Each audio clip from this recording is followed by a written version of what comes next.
Good job, Millie. Thank you, Millie Edwards. Good morning. How is everybody? When I heard Millie sing that song, it reminded me of a time about a year ago where I was talking to a very delightful young person.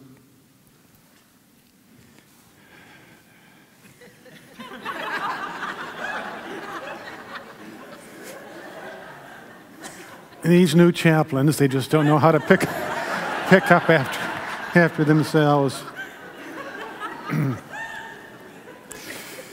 Anyway, I was talking to a very delightful person about a year ago. She was in a job that was not pleasant. She was working for a supervisor that was not pleasant. She didn't feel good about her life. She didn't feel good about herself. Her physical health wasn't what it was meant to be.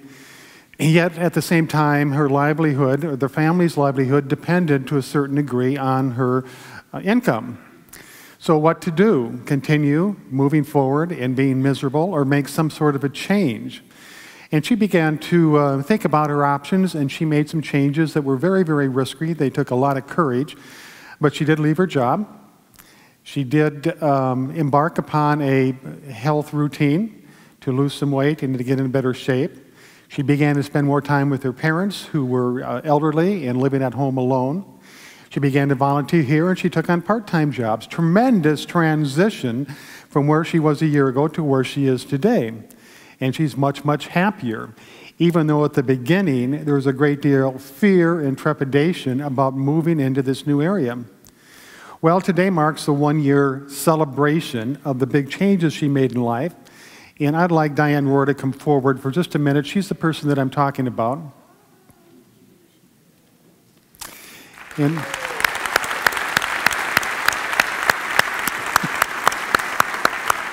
okay. And we're celebrating today because this marks one full year where she's walked every single day. And she has accumulated how many? 2,074 miles. She's lost a great deal of weight. She volunteers here. She's happier than she's ever been, even though at the beginning the dark clouds warned her, oh my God, what will happen, what will happen?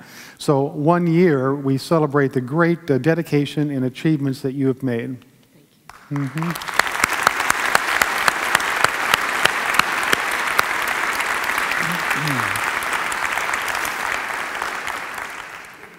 You know, we all have options. We all have choices. We can change certain things in our lives, especially when it has to do with us personally. But at the same time, there's a great deal of things in the world that we can't change. And the challenge is knowing the difference. What can I change? What is mine to do? And what isn't mine to do? We're about to embark upon an 8-week series today called Loving What Is. And loving what is realizing that the world just is what it is. Life is what it is. Other people are what they are.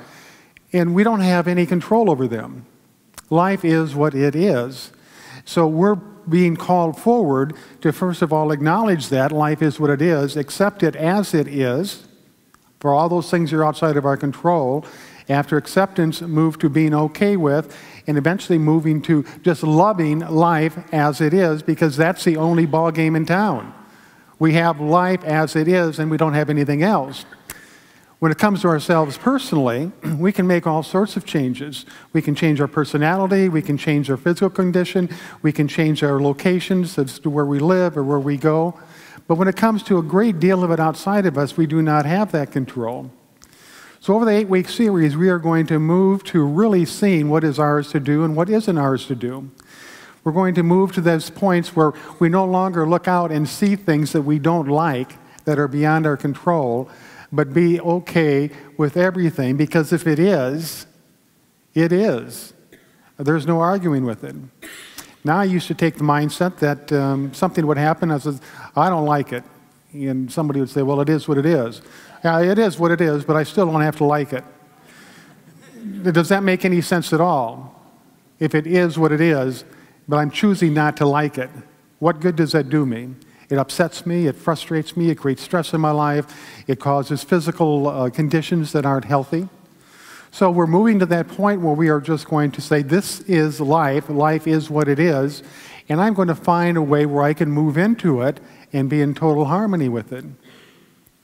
Now, we have been conditioned, most of us, for most of our lives, to resist and to complain and to push back about all those things that we don't like about life. So this isn't going to be a leap from one place to another, but it's going to be a journey. This is going to be a path that's taken in baby steps. And some of those steps are going to have to be taken over and over and over again to move beyond the conditioning of the past and set in firm place our habits for the future. Most of you might remember the first, or maybe it's kindergarten, first grade, when you were in school and you're sitting at your little desk and the teacher's in front of the classroom and she points to the alphabet running across the blackboard, little letters written on green cards. And she says, this is the alphabet and you're going to learn it. So we sat there with our paper, the big lines about this thick, and a pencil, and we began to print those letters out. And we printed them over, and we printed them over, and we printed them over. Repetition is the key to success. And then once we got the letters down, she began to mix them up and put them into words. And so we learned words. We learned the. We learned and, the little three-letter words first, and then we expanded. And then we were able to put the words together to make sentences, and we were able to put the sentences together to make a paragraph of some sort. But we did that over and over and over and over again until we got it down. And then one day, the teacher says, everything is going to change. You're not going to print anymore, but you are going to begin to learn how to write. They called it cursive. And writing is kind of like printing, but it's totally different. So to teach us how to write, the teacher had us draw little slanted ovals. Some of you might remember this. And we went over and over and over, little slanted ovals, one connecting to the next, all the way across the page. And we went back and we started over, all the way down the page. We had pages and pages and pages of little slanted ovals. And then we started doing vertical lines that were slanted, up and down, all the way across the page, all down the page, over and over and over again, time and time again. And then we did the circles and then the lines, and the circles and the lines, and we connected them all together. And at that time, none of us really questioned why we were doing that. But what was happening is the teacher was teaching our little hands how to move across the page in a very smooth way and make the forms that we're going to have to take to write. And eventually we came to be writing people. Well, this series is kind of the same thing. We are going to move from where we're at, how we see things, the perceptions we have, to the end of the journey where nothing's really going to have changed in your life. Everything's going to be kind of the same. It's like going from printing to writing. Nothing really changes. The words don't change. The spelling doesn't change. Nothing's going to have changed in your life, but at the same time, everything is going to have changed because you're going to see it differently. There's an old story about some people that were on a train, and a man got on, and he's incredibly intoxicated. And he was boisterous, and he was obnoxious, and he was angry. And as the train left the station, he marched up and down the train car, and he was barking, and he was yelling, and he was cursing people out. Finally, the conductor came to him and told him he's either going to have to sit down, or at the next stop, he would have to get off. He began to yell at the conductor. Finally, a little girl gets up out of her seat, and she walks up to the man, and she says, "What's wrong?" The man says that he'd been off to war and he just got notice that his wife and his daughter had been killed. And he's on his way home to bury them. Well, immediately, see the difference in how you see somebody? As the big, drunken oaf to our heart goes out to him with compassion. Well, it's the same thing with people in our lives. There's people out there that push our buttons. There's people out there that irritate us. There's people out there that we don't care to be around, but we don't know the whole situation behind why they are the way they are. And their life is their business, and our life is our business. So in this particular series, we're going to get to the point where we see what is ours to do. We're going to see what we have control over. And we're going to learn that everything we don't have control over is okay. It's acceptable. It can be liked, so to speak. how to love what is. Now imagine if for a moment that you decide to try out for a play, a particular part. You try out, you get the part. They give you the script, you learn it. They give you all the elements of your character. You learn what your character is like, the personality, the characteristics. You learn your part. So you go to rehearsal the first day, you move onto the stage with all the other actors and actresses, and you play your part beautifully because you know it. But then somewhere down the line, you start to think that this person over here isn't quite playing their part the way they should. And so you leave your part and you go over there and you start telling them how to do it. And then all of a sudden you think that there should be a bench here instead of a chair. So you stop everything and you say, get a bench. And pretty soon you have moved to the person playing this role, the individual in the play, in the grand drama, to being the creator, the writer, the producer, and the director. And you're trying to control the whole thing. And what happens is the play falls apart. Well, we do that same thing with life sometimes. You know, we have a nice little life and we are in control of certain things. We can find happiness, we can find fulfillment, we can find all sorts of things to love and to appreciate. But then all of a sudden we shift from being this individual living life to going out and thinking that we are the director of the whole shebang. And that's not our business to do. We oftentimes bring up the situation of somebody who's driving too fast or driving too slow, or somebody at the grocery store that has 15 items in the 12-item check lane. And we were talking about this earlier this morning, and I admitted there should be a 12-step group for this. But I'm a counter. And when I'm behind somebody in the express lane, I am kind of looking over their shoulder and seeing if they have 12 items or less. Now, I never say anything to the person, but it frustrates me because that's a rule, and that rule shouldn't be broken. Even though on occasion I've miscounted myself and been called on it. But that person that takes 15 items in the 12-item lane, that's just is what it is. When I'm behind him, I can complain, I can groan, I can moan, I can even give him a piece of my mind, but that doesn't change the way it is. It is what it is. And I'm not going to change that person. If I do, if I convince him that he should never ever put more items than 12 in his basket, that is great. The next time I go to the store, there's going to be his twin standing right in front of me doing the same thing. Do you get what I'm saying? It's not my business to be the counter police at the grocery store. I shouldn't even be bothered by that. What I should be doing is looking at what's in my basket and giving thanks and appreciation for what I have, for the fact that I can go to a wonderful store. So I bring this up because somehow, some way, we have to be able to determine on an ongoing basis, what is mine to do and what isn't mine to do. That person is driving too slow. Is that my business? No. I am not the speed police. It's not my business to get mad or upset the way someone drives. That's their business. That's who they are. And if they're driving slow, it is what it is. It's the same thing with people driving too fast. One more example. Say, for instance, that you're going to do a video, and it's going to be called Sunday Afternoon at the Park. And you sit down and you think about it, and you get out a pad of paper and a pencil, and you start writing down bright sunny day, dog chasing a ball across the grass, a little baby cuddled up in its mother's arms, sitting on a bench, somebody feeding the geese, a bunch of teenagers frolicking in the grass. You get there, it's gray and overcast. The lighting isn't right.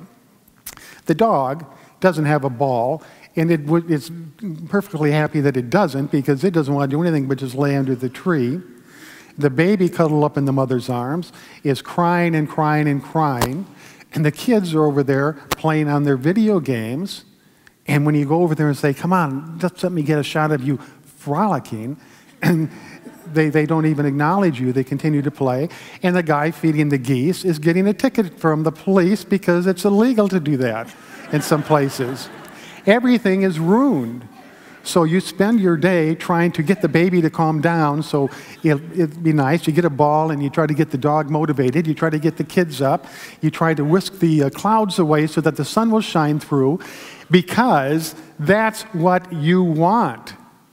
And you think it needs to be that way before you can be happy. Now, by now you're kind of getting the gist of what we're looking at. And that's realizing what is in our control and what isn't in our control. What can we just be at peace with instead of resisting and pushing back with? And how can we move into the world and be in harmony with it? See, we're not here for the world to be built around us with all our wants and desires, where everything is exactly the way we want it to be. The world is out there. It is what it is. And our job, our objective, our purpose is to move into it. How do I fit into this? And how do I move through life in a way where I can be in harmony with it all? And those things that I have power over that I want to change, I can. And I make positive changes in my life and in myself. But those things that I don't have power over, that I have no control over, I just have to be at peace with those things.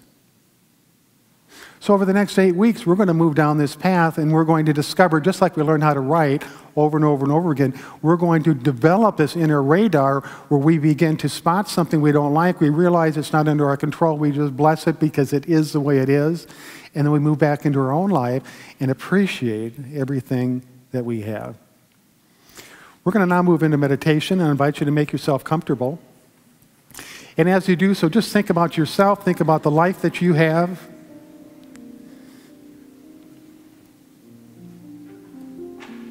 You have the power to choose, you have the power to make changes, you have the power to live this life in a very comfortable and fulfilling way. This is you and your life. And you're living at a time and in a place that is far from finished.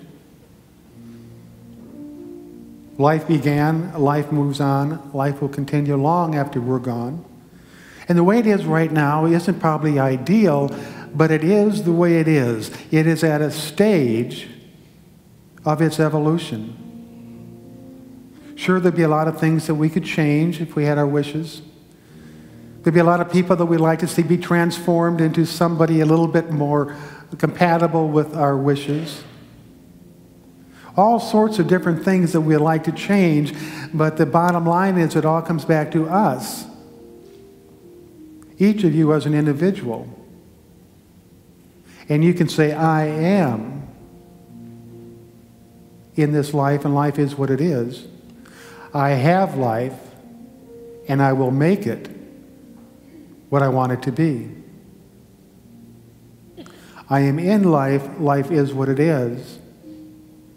I have my life, and I can make it what I want it to be. I am in life, and life is what it is. I have my life, and I can make it what I want it to be. We now take these words and we move into a place of silence where we feel them in our heart. And as we do so, we realize that an open heart is that which accepts all of life as it is, and then do what we can to make things better. In the silence.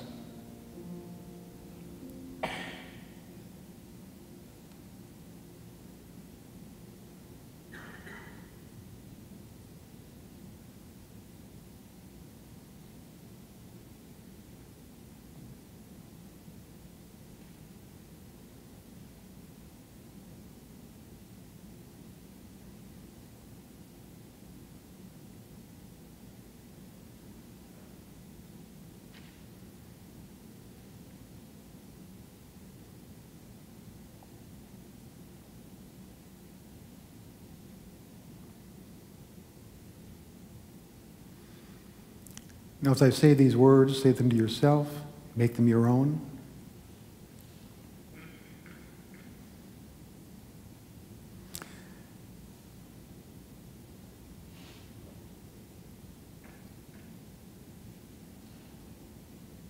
I am blessed, and I am a blessing.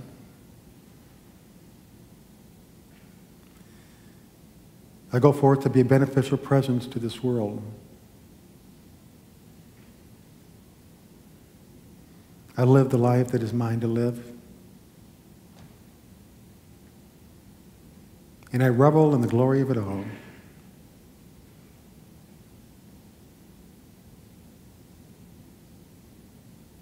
So it is. Peace is flowing like a river, flowing out of you and me, flowing out into the universe. We are free. We are free.